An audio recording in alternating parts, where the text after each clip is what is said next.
यानंतर एसटी कर्मचाऱ्यांसाठी आनंदाची बातमी आहे। महागाई भत्त्यात वाढ करण्यात आली आहे। परिवहन मंत्र्यांच्या बैठकीत हा निर्णय घेण्यात आलाय। भत्ता 53% 58% करण्यात आलाय।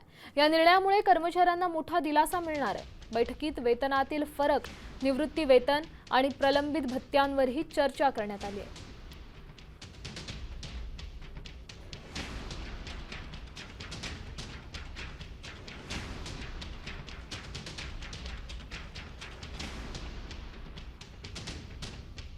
असतील तर त्याच्याऐवजी 4 बसेस कराव्या। म्हणजे ज्या ज्या ठिकाणी एसटी महामंडळाचं नुकसान होत आहे ते नुकसानीचं रूपांतर नो लॉस नो प्रॉफिटमध्ये कसं, फायदा जाऊ द्या परंतु नो लॉस नो प्रॉफिटमध्ये कसं होईल यासाठी खबरदारी घेणं।